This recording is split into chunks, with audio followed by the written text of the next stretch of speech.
Salam saudara-saudara, berjumpa kembali bersama dengan saya dalam kasihnya. Selamat datang di channel, yaitu channel kita bersama, channel TV Kabar Baik. Saudara, video kali ini saya mau bagikan bagi kita video cuplikan bagaimana saudara kita melihat di sosial media viral. Begitu banyak orang-orang khususnya dari seberang, yaitu agama Islam. Mereka marah kepada Elia Miron dan juga kepada Richard Lee. Karena ternyata saudara, Elia Miron membongkar sejarah tentang Israel dan juga Palestina, dan juga saudara bahkan banyak hal lagi sejarah-sejarah yang dibukakan oleh Elia Miron, sehingga dia dituding menjadi orang yang dikatakan Zionis daripada Israel, saudara. Dan apa yang ditukan ini, saudara, ini jangan kita heran tentang ini, karena memang orang-orang yang memberitakan nama Yesus pasti akan ada aniaya dan ada tudingan terhadap mereka. Tetapi berbahagialah kalau karena nama Yesus saudara dicela, saudara dihina, saudara digosipi, dan lain-lain sebagainya. Tuhan memberkati. Kita simak cuplikan berikut ini.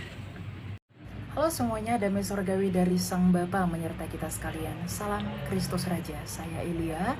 Dan dalam video ini saya akan menanggapi beberapa hal atau beberapa tuduhan yang dilontarkan kepada saya dengan keji berkaitan dengan ranah apologetika saya sebagai seorang Kristen.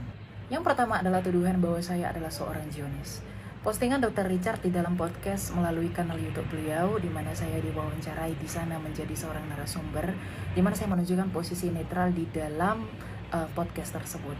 Dan orang-orang menuduh bahwa saya adalah seorang Zionis Israel hanya karena saya menjabarkan sejarah berdasarkan Alkitab dan juga data historis dan fakta sejarah. Saya tidak mengerti landasan apa yang mereka gunakan untuk menuduhkan saya sebagai seorang Zionis Israel. Tapi yang perlu Anda ketahui, saya bukanlah seorang Zionis. Saya adalah warga negara Indonesia yang adalah seorang pengikut Kristus. Yang kedua ialah tuduhan bahwa saya merupakan seorang pemecah belah oleh karena saya mengungkapkan pernyataan bahwa Yesus Kristus dan Nabi Isa di dalam keyakinan lain adalah dua tokoh yang berbeda. Dalam moderasi kehidupan umat beragama, tentu saja kita tidak boleh saling memaksakan pandangan teologis kita masing-masing karena bagaimanapun kita berbeda.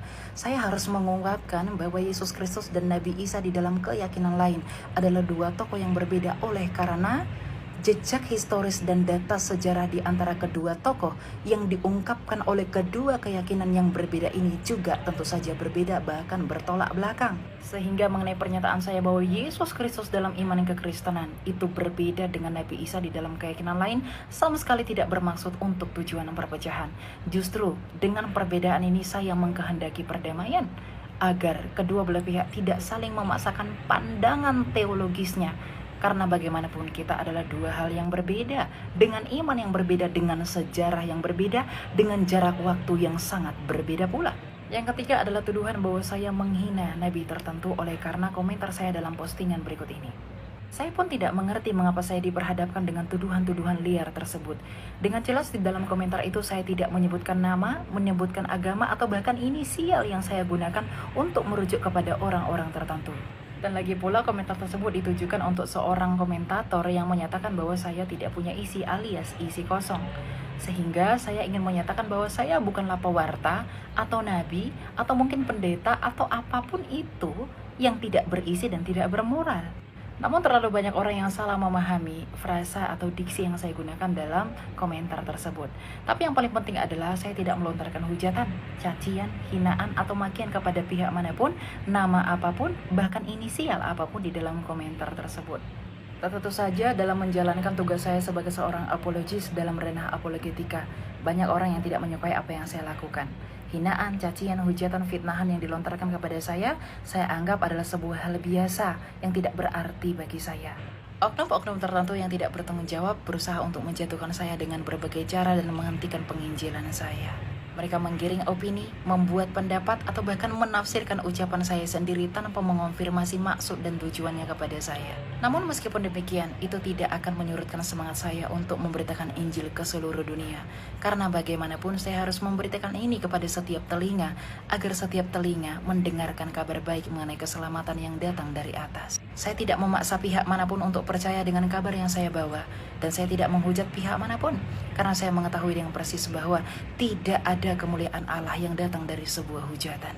Oleh karena itu, perlu sekali untuk mengkomunikasikan sesuatu sebelum menuduhkan atau melontarkan atau bahkan melayangkan sebuah tuduhan yang begitu keji. Dan untuk itu, saya tetaplah Elia, dahulu, sekarang, sampai selama-lamanya di dalam kedaulatan Allah, bagi kemuliaan Sang Bapa di dalam Yesus Kristus dan juga kesukaan Roh Kudus.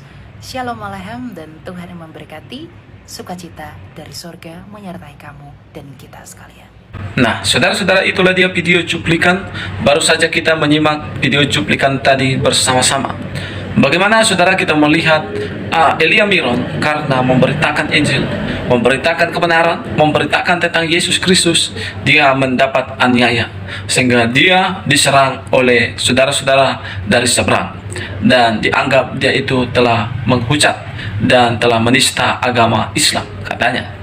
Saudara yang berkati oleh Tuhan, saudara yang memegang kepercayaan kepada Yesus Kristus, dan saudara yang memberitakan nama Yesus, karena itu saudara dianiaya, dicela di Indonesia ini, saudara jangan takut. Karena kita melihat di Alkitab, nabi-nabi, rasul-rasul, mereka yang mengikut Yesus, yang memberitakan nama Yesus, mereka, saudara, mendapat aniaya yang sama. Apakah saudara dituliskan dalam Alkitab bahwa untuk masuk dalam kerajaan Allah kita harus banyak mengalami kesukaran?